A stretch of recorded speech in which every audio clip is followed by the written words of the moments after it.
Allez, ce matin, je vais continuer dans ma série, le dernier épisode de la série de l'été. Je sais qu'on est en septembre, mais bon, on finit. C'est le 7e, donc j'ai réussi à faire 7 messages sur le même thème, sur le Dieu qui parle. Et celui-ci, ce sera le dernier. Je vais le faire court parce qu'il est déjà 37, donc donnez-moi 20 minutes, 25 minutes et puis ça sera terminé. Et aujourd'hui, on va parler de vivre de la parole de Dieu. Et je voudrais qu'on ouvre la Bible dans Matthieu au chapitre 4, et on va lire 4 versets. Matthieu 4, on va lire les versets 1 à 4. Donc, je lis dans la nouvelle édition de Genève, Matthieu 4, 1 à 4. « Alors Jésus fut emmené par l'Esprit dans le désert pour être tenté par le diable. Après avoir jeûné 40 jours et 40 nuits, donc il ne faisait pas le ramadan, il ne mangeait pas la nuit. Il eut faim.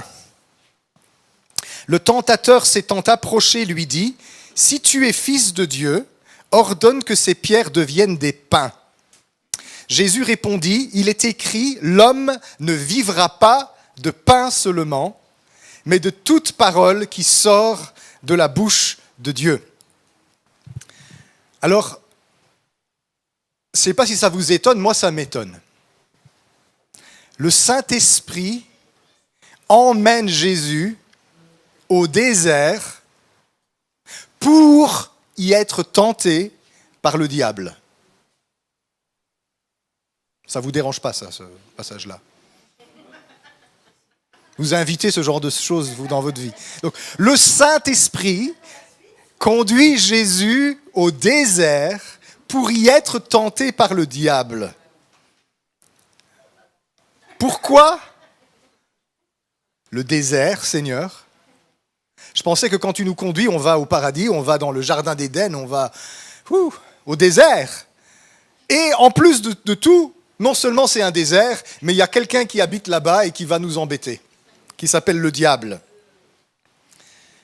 Et pourtant, Jésus, il n'avait pas de problème dans sa vie à régler, lui. Il était plein de l'Esprit. Il était le Saint de Dieu. Il n'avait pas de problème, il n'avait pas de vice caché. Et il est emmené par le Saint-Esprit dans un désert où il va passer 40 jours à jeûner, nuit et jour. Donc c'est 3 choses difficiles. Premièrement, il est dans un lieu difficile. Il est en train de faire une chose très difficile. Je ne sais pas combien d'entre nous avons jeûné 40 jours et 40 nuits.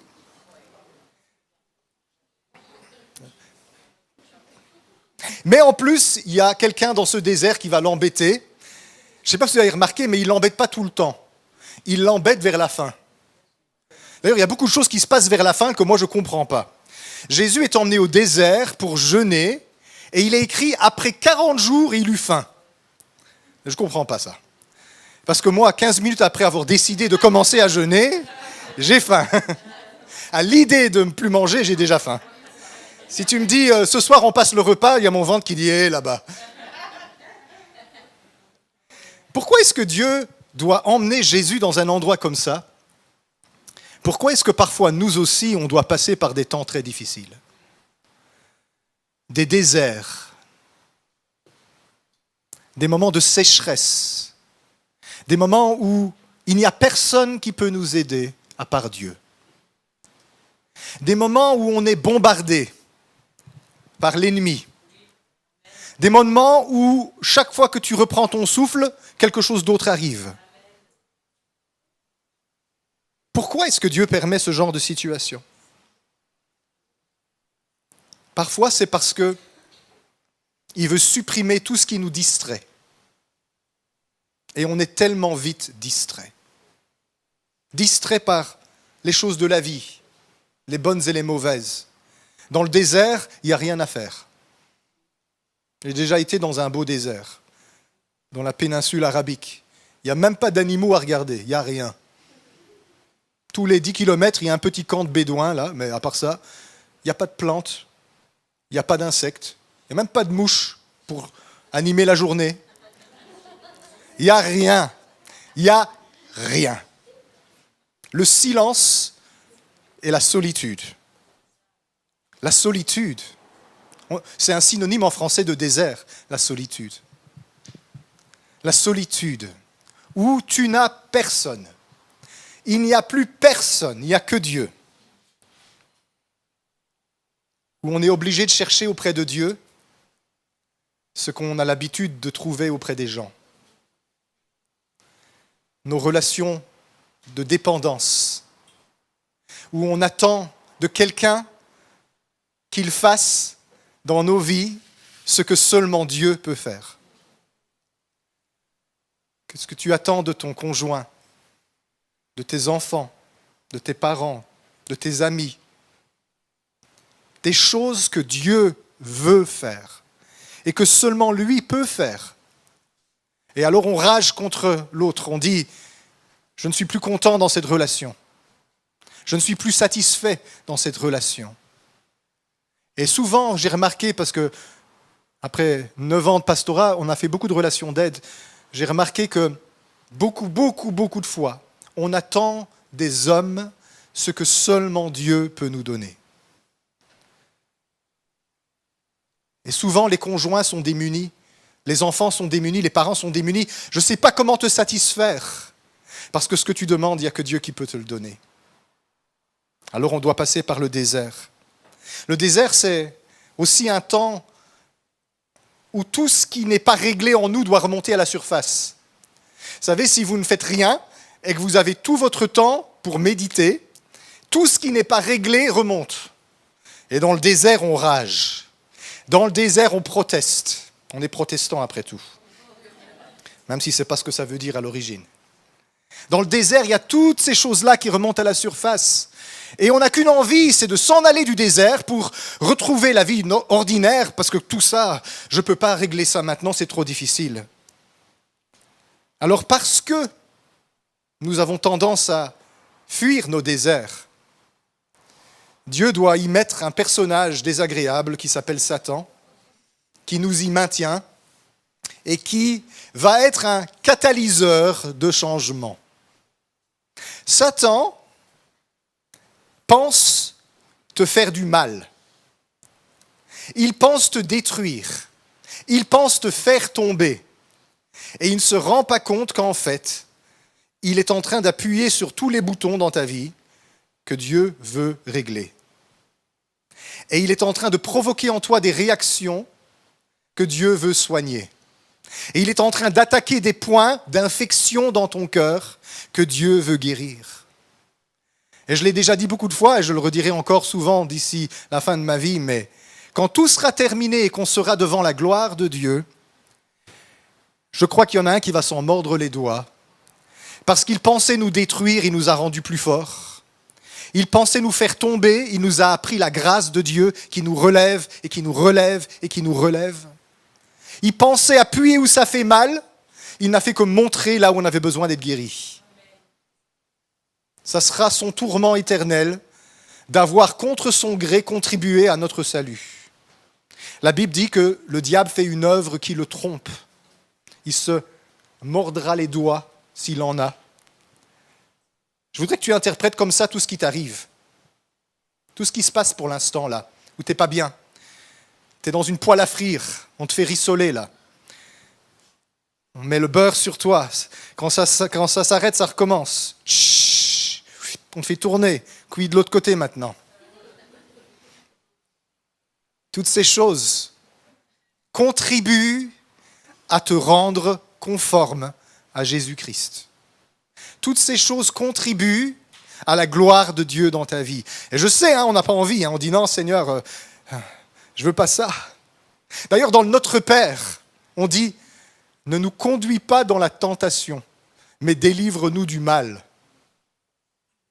Et pourtant, Jésus ici, il est emmené dans la tentation, confronté au mal.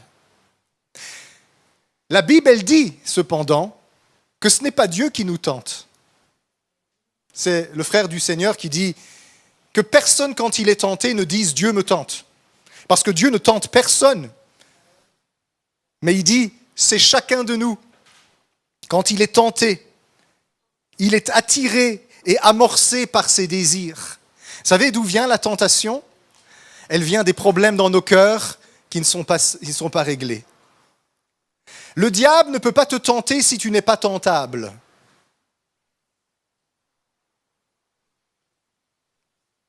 S'il y a quelque chose en moi et en toi qui n'est pas réglé, le diable peut appuyer dessus. Mais si tout est réglé dans notre vie, il n'y a pas de tentation. Je ne sais pas si vous remarquez, il y a des choses qui ne vous tentent pas. D'ailleurs, parfois on le dit, ça ne me tente pas. Il y a des choses qui ne nous tentent pas, mais il y a des choses qui nous tentent. Et quand on est tenté, on dit le tentateur. Le tentateur m'a tenté. Le riz tenté, tata, le riz tentant. Hein? C'était du français pour ceux qui n'ont pas compris. Le tentateur m'a tenté et je suis tombé. C'est pas ce que l'être humain a dit au début. Il m'a séduit, il m'a tenté. Il y a quelque chose en moi de tentable. Et Dieu veut faire sortir ces choses. Alors il nous emmène au désert. Il nous entraîne dans des situations difficiles. Mais c'est très difficile pour nous de reconnaître qu'on a un problème et qu'on a besoin de guérir. Regardez ce type malsain qui bat sa femme. Il dit « Regarde ce que tu m'as fait faire !» C'est pas ça? C'est ta faute si je suis en colère. C'est pas de sa faute si tu es en colère. C'est parce qu'il y a de la colère en toi. Alors peut-être qu'elle a appuyé sur les boutons pour la faire sortir. Ça, je ne dis pas. Mais la colère, elle est en toi. Si tu te promènes avec une tasse de café et que je te bouscule et que tu renverses du café sur ta chemise, c'est pas moi qui ai mis du café dans ta tasse. Le café y était déjà. Je t'ai bousculé, le café qui était dans la tasse est sorti, n'est-ce pas? Si je te bouscule et que de la colère sort de toi, c'est pas moi qui ai mis la colère dans ta tasse. Moi, je t'ai bousculé. Mais le café, il est sorti. C'est pas ma faute, le café. Ma faute, c'est la bousculade. Le diable, parfois, il nous bouscule. Et puis on dit, il a mis quelque chose de mauvais en moi. Non, il n'a rien fait du tout, le diable. Il t'a bousculé. Et Dieu a permis qu'il te bouscule parce que ça a montré un point que Dieu veut soigner dans ton cœur. Il y a du café dans ta tasse. Encore que c'est bien le café. Mais je parle de toutes ces autres choses qui sont en nous, qui sont en moi, et que Dieu veut soigner, Dieu veut régler, Dieu veut guérir. Et c'est pour ça que parfois on doit passer par des temps comme ça de mise à part, de solitude, de désert, où il n'y a rien d'autre que Dieu. Et je vous promets quelque chose. Dans les moments où vraiment on est dans un temps de désert, où il n'y a rien d'autre que Dieu, où on n'a pas de distraction, vous verrez à quel point les distractions ordinaires de la vie prennent de la place. Moi, je n'ai pas l'impression d'être attaché au téléphone. Sauf que, cet été, Sandra et moi, on est allés au spa. Un jour, une nuit et le lendemain, pour son anniversaire. Sauf que, au spa, les téléphones sont interdits. Pour des raisons de sécurité, pour pas qu'on photographie les gens qui se baignent peut-être, mais aussi parce que c'est l'idée du spa, c'était de décrocher un petit peu. Et moi, j'avais caché mon téléphone sous ma serviette, parce que j'avais une bonne raison. L'hôpital devait me téléphoner par rapport au traitement, là. Ben non, je n'ai pas été pardonné. Parce que le garçon qui ramasse les serviettes, il a trouvé mon téléphone, et puis il a attendu là, jusqu'à ce que quelqu'un vienne le chercher, et il m'a disputé. Et j'ai dit, oui, mais j'ai un coup de fil urgent de l'hôpital, je dois... Et il a dit, on a ici des médecins de garde, on a ici des infirmiers, on a ici toutes sortes de gens, c'est la même règle pour tous, pas de téléphone.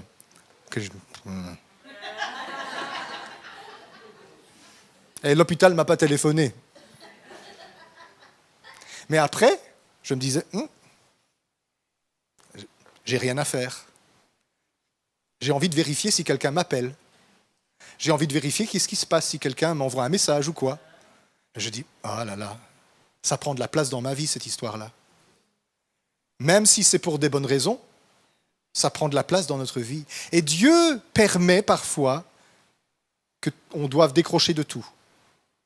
Qu'on soit sans rien. Parce qu'il veut guérir en nous ce besoin compulsif de distraction qui nous empêche d'entendre sa voix. Nous sommes une génération extrêmement distraite, qui se bouche les oreilles pour ne pas entendre la voix de Dieu. Je vous promets une chose, si vous n'avez jamais entendu Dieu, faites une retraite solitaire, sans téléphone ni tablette, ni ordinateur, pas même les vieux téléphones Nokia 3210 des années 90. Non, même pas ça, rien. Ou alors tu le confies au gérant du camp où tu es, ou je ne sais pas. Et tu fais une retraite où il n'y a personne que toi et Dieu. Le premier jour, les 2-3 premiers jours, tu vas être distrait, tu vas être préoccupé, tu vas ruminer. Il y a plein de choses qui vont sortir de toi. Ce n'est pas grave, c'est une purge spirituelle. Et puis, après un moment, ce qui va se passer, c'est que le divin va commencer à monter à la surface. La voix de Dieu va commencer à monter à la surface. La présence de Dieu va commencer à monter à la surface. Et tu vas commencer à reprendre de bonnes et saines habitudes, de vivre centré sur le Seigneur. Et il n'y a rien de meilleur que ça. C'est pour ça que parfois même, Dieu nous conduit à jeûner. Pas parce qu'il aime bien que ton ventre crie famine. Pas parce qu'il aime bien que tu te fasses du mal, mais parce que nous sommes des gens dépendants. Si vous n'avez jamais jeûné de votre vie, vous ne savez pas à quel point vous êtes dépendant de la nourriture. Il y a des fois, je dis, j'ai faim. Mais ce n'est pas vrai. J'ai envie de manger. J'ai envie d'une praline Léonidas qui m'appelle depuis le frigo. Elle m'appelle, je l'entends quand je dors. Viens, il est temps de me manger, demain je serai tourné, il faut venir me chercher. J'ai pas faim, j'ai envie de manger. J'ai envie de manger. C'est pas mal d'avoir envie de manger, il y a des plaisirs dans la vie. Dieu nous a donné des bonnes choses. Mais je vais vous dire quelque chose, bien souvent, je l'ai remarqué moi dans ma propre vie ça. Et pourtant je ne pense pas avoir particulièrement un problème avec la nourriture. Mais j'ai remarqué, quand on mange, ça déclenche en nous de la dopamine, le neurotransmetteur du plaisir. On se sent bien, on a une récompense. C'est gai de manger. C'est pas mal, ça fait partie de la nature, Dieu a voulu ça. C'est pour ça que les pralines Léonidas sont bonnes. Quand on mange, je ne sais pas si vous avez remarqué, le stress baisse. On est moins stressé, moins anxieux, on se sent moins triste et on s'ennuie moins parce qu'on fait quelque chose. C'est une façon de gérer le stress pour beaucoup de gens, manger. Il y a aussi, pour certains qui ont eu une enfance agréable, manger, ça leur rappelle le confort d'être auprès de maman qui nous nourrissait. Ça rappelle quelque chose. C'est un réconfort pour certaines personnes, un réconfort nostalgique du passé. Pour d'autres encore, manger, c'est compenser des besoins émotionnels. Je ne me sens pas aimé, je ne suis pas satisfaite, je n'ai pas de bonne connexion sociale, je comble ces vides en mangeant. Toutes ces choses-là, ça se passe dans nos vies à tous. Alors, si vous êtes quelqu'un qui avait un problème avec la nourriture, surtout ne vous sentez pas visé, parce que c'est à différents degrés dans la vie de chacun, ces choses-là. Je vous promets que vous ne pouvez pas savoir à quel point vous êtes accro à la nourriture jusqu'au jour où vous commencez à jeûner et dire « Seigneur, je mets ce temps à part pour toi parce que l'homme ne vivra pas de pain seulement, mais de toute parole qui sortira de la bouche de Dieu. » Ça peut changer une vie. Il y a Harpagon, vous vous souvenez de lui? L'avare de Molière. Molière avait pris une citation de Socrate. Il ne faut pas vivre pour manger, mais manger pour vivre. Et Harpagon trouvait ça génial, parce que comme il était avare, ça lui permettait de faire des économies. Il ne faut pas vivre pour manger, mais manger pour vivre. Est-ce que tu vis pour manger ou est-ce que tu manges pour vivre? Tu ne peux pas le savoir jusqu'à ce que tu sois dans ces moments de désert qui peuvent être de différents types. Des déserts affectifs, des déserts spirituels, des déserts relationnels, des déserts de conflits. Et on va compenser, on va manger, on va prendre quelque chose. Alors tout le monde, c'est pas forcément de la bouffe, hein. Certaines personnes, c'est d'autres choses, on compense. Il y a un vide qui crie dans mon cœur, j'ai besoin de le combler avec quelque chose. Et nous avons tous une tentation terrible. C'est de remplir des vides spirituels avec des choses matérielles. C'est ça que l'être humain a fait. Et c'est sur ça que le diable joue. Regardez ce qu'il fait au verset 3. Le tentateur s'étant approché, lui dit, « Si tu es fils de Dieu, ordonne que ces pierres deviennent des pains. » Je n'ai jamais eu cette tentation particulière-là, parce que je crois que si je crie sur les pierres, il n'y en a aucune qui se transformera en tartine. Mais le Fils de Dieu, il peut avoir cette tentation. Qu'est-ce que ça représente, cette tentation? C'est très simple. C'est la tentation de répondre à tes besoins les plus profonds en te servant de tes propres moyens. J'ai besoin de combler mon propre besoin, j'ai besoin d'aller trouver la solution à mon problème moi-même, parce que je n'ai pas confiance que Dieu va pouvoir le faire. C'est ça la tentation là. Je n'ai pas confiance en Dieu pour répondre à mes besoins profonds, alors je vais y répondre moi-même dans la mesure de mes capacités. Et les capacités de Jésus sont très grandes. Les miennes ne sont pas grandes. Mais donc du coup, j'ai un besoin dans mon cœur, je vais chercher des choses que je peux contrôler, que je peux gérer pour remplir ce vide. Et si vous avez vécu quelques années, vous avez remarqué, vous êtes passé d'une source d'étanchement de votre soif à une autre, à une autre, à une autre. Je ne suis plus satisfait, je prends ça. 2-3 semaines, c'est la lune de miel, je suis plus satisfait, je prends ça. 2-3 mois, 2-3 années, non, c'est pas ça non plus. Et on va passer de relation en relation, parce qu'on cherche l'amour. On va passer de secte en secte, parce qu'on cherche Dieu. On va passer de spiritualité en spiritualité, parce qu'on cherche une réponse à notre question. Et chaque fois, on est insatisfait et on jette. Parce qu'on veut quelque chose qui bouche le trou dans notre cœur, qui est à notre portée, sous notre contrôle, parce que ça fait peur de dépendre de Dieu pour nos besoins. Ça fait peur. Et s'il ne pourvoit pas? Et s'il n'est pas à la hauteur? Et si, et si, et si? Et le diable, il vient jouer sur le point là, dans la vie de Jésus, il dit, ordonne que ces pains deviennent, que ces pierres deviennent des pains si tu es le Fils de Dieu. Et Jésus lui répond, non, non, non, non, non.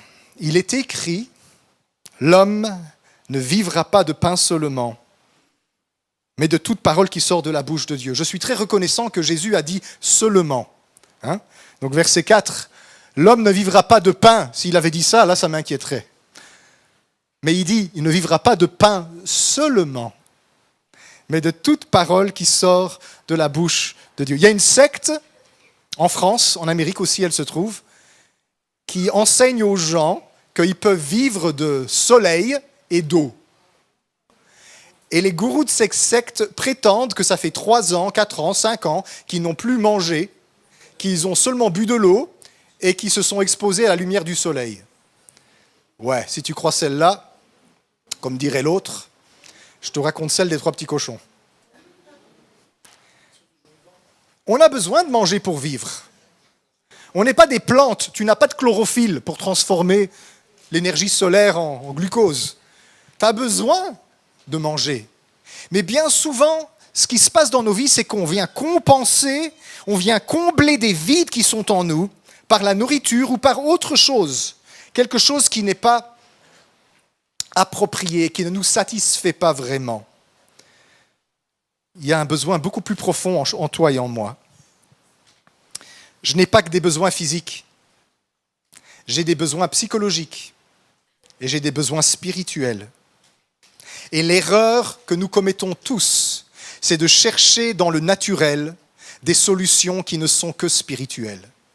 On a besoin de Dieu. On a besoin de pralines Léonidas aussi. Mais les pralines Léonidas ne peuvent pas combler le vide de Dieu dans mon cœur. J'ai besoin d'amour. J'ai besoin d'une épouse qui m'aime. Mais mon épouse qui m'aime ne peut pas combler dans mon cœur la place de Dieu. Et la pire chose que je puisse faire, c'est de lui demander de faire ça. Elle ne pourra jamais y arriver. Et la relation va devenir toxique parce que je vais être plein d'exigences qu'elle ne sait pas combler. Et elle va souffrir. Et à un moment donné, elle va s'épuiser. Alors beaucoup de fois, au lieu d'aller à Dieu, qu'est-ce qu'on fait nous les humains ? On cherche des solutions physiques. Je vais donner un exemple. Quelqu'un cherche l'amour. Beaucoup de personnes cherchent l'amour, se contentent de sexe dans le monde. Vous avez remarqué ? Ils cherchent l'amour dans les boîtes de nuit. Ils se contentent de sexe. Cherchent des relations où ils peuvent communiquer. Ils se contentent des réseaux sociaux. Ils cherchent de la spiritualité. Ils se contentent des cristaux magiques, du feng shui et de leur horoscope. Qu'est-ce qu'on fait là ? Au lieu d'aller là où on doit aller pour être comblé, on va vers des remplacements, des succès d'année, des choses qui sont incapables de remplir notre cœur.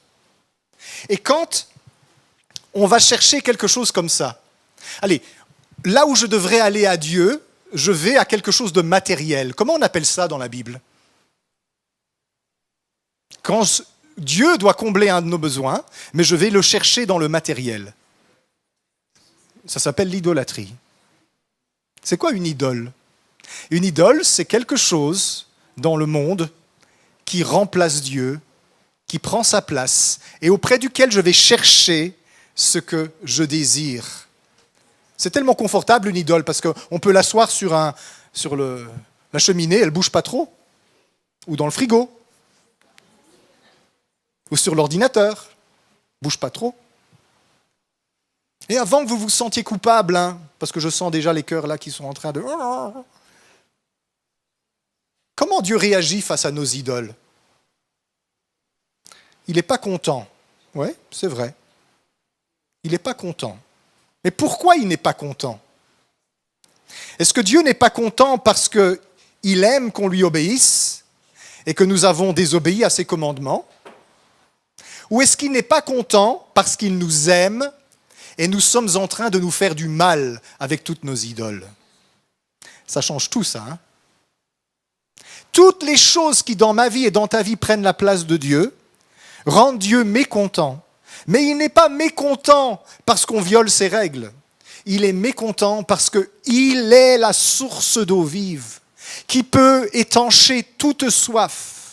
Il est le pain de vie descendu du ciel qui peut combler ton cœur. Il est celui qui peut seulement boucher cette place en toi qui reste là comme un vide béant, qui hurle « Je ne suis pas heureux, je suis mécontent, je ne vais pas bien, je suis triste, je suis démoralisé. » Mais non, tu n'as pas de problème, tu as juste un grand trou en toi qui a besoin d'être rempli de Dieu.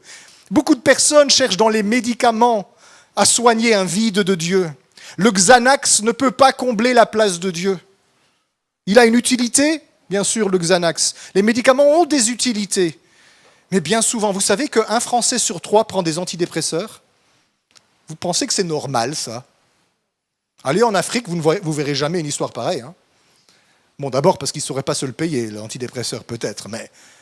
Mais aussi, vous savez, les réseaux humains, la vie sociale là-bas, elle est autrement développée que par ici où on est tout seul dans notre coin. Non, rien dans ce monde ne peut combler notre cœur, il n'y a que lui qui puisse. Et j'ai remarqué personnellement, il y a des fois je suis mécontent et je suis triste. Et la situation n'a pas changé, mais mon cœur est plein de Dieu, et vous savez quoi ? M'en fiche de la situation. Il y a des fois je me dis que je suis mécontent juste parce que je ne suis pas assez rempli du Seigneur. Et que bien souvent, il suffit d'aller dans les bras de Dieu et puis tout se règle. Dans les bras de Dieu, j'ai une source intarissable de paix et d'amour, de bonheur et de joie, de réconfort et d'écoute. Qu'est-ce que ça peut me faire si un jour mon épouse ne veut pas m'écouter ? Dieu veut toujours m'écouter. Qu'est-ce que ça peut me faire si quelqu'un me fait de la peine ? Dieu, il me réconforte et me console toujours. Avez-vous remarqué que plus on va vers Dieu, plus les problèmes sont petits? Et moins on va vers Dieu, plus les problèmes semblent grands. Jésus a dit, comme le Père est vivant et m'a envoyé, et que je vis par le Père, ainsi celui qui me mange vivra par moi. C'est ici le pain qui est descendu du ciel. Il n'en est pas comme vos pères qui ont mangé le pain dans le désert et qui sont morts. Celui qui mange ce pain-ci vivra éternellement. Il parlait de lui-même. Jésus est le pain de vie. Alors ça ne veut pas dire qu'on est des cannibales. Ça veut dire que la présence de Jésus peut combler quelque chose dans nos cœurs que rien dans ce monde ne peut combler. Et toute notre vie, d'ici la fin de nos jours, ça consiste à apprendre à se détacher des choses qui nous accrochent pour nous attacher à la seule chose qui ne va jamais nous être ôtée, la présence de Jésus. Nous avons un Dieu qui parle. Nous avons un Dieu qui parle. C'est quand la dernière fois que tu as entendu Dieu te parler?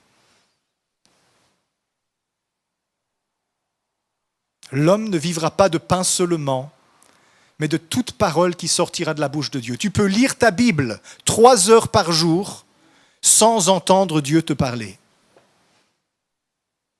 Parce qu'il n'est pas écrit « l'homme ne vivra pas de pain seulement », mais de toutes les pages de la Bible. Il est écrit « l'homme ne vivra pas de pain seulement, mais de toute parole qui sortira de la bouche de Dieu ». C'est quoi la bouche de Dieu? C'est lui.